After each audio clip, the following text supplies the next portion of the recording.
The East Asian Summit, established in 2005, is an annual regional leader forum of 18 countries of Asia Pacific for the strategic dialogue and cooperation on the key security, political, and economic challenges in the East Asian region.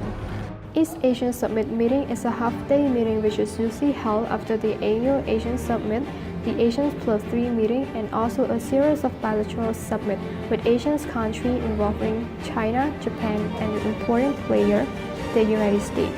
Membership of the East Asia Summit comprised of the 10 Asian countries plus Australia, China, India, Japan, New Zealand, the Republic of Korea, United States, and Russia.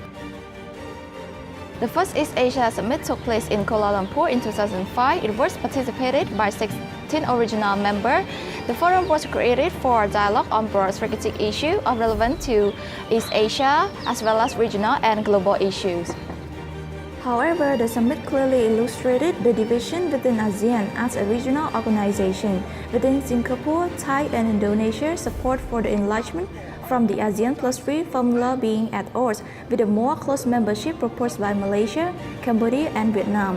This reflected not only geopolitical consideration, but also internal political factors with some domestic groups in ASEAN countries. They were more favorable to broader Asia, including the 3 new democratic invitees. Moreover, different ASEAN actors kept having different expectations for an ASEAN community. The second summit held in Cebu in 2006 provided 2 key developments. The first was an acknowledgement that it would need to accept the enlargement of the Asian community to include India, Australia, and New Zealand. The purpose is to limit the impact of China and to complete the negotiation in ASEAN Plus 3, in which China would be the main player through the signing of the China-ASEAN Free Trade Area. The second was to limit China's influence to be insubordinate to bilateral in this area, for example, in securing energy supplies in Africa or Australia and in reinforcing relations in Central Asia. At the same time, on the multilateral level, the Chinese leadership demonstrated a willingness to readjust the value of yuan currency and thus to recontribute to readjustment of global trade balances.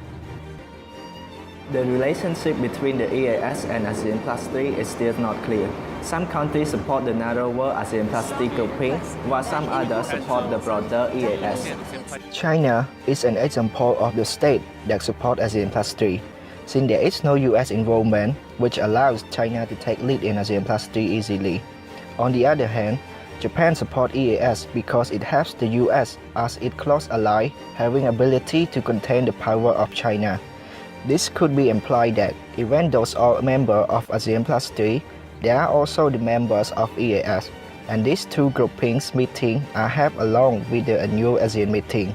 There is no positive relation between them at all due to the diversity of interests among member states.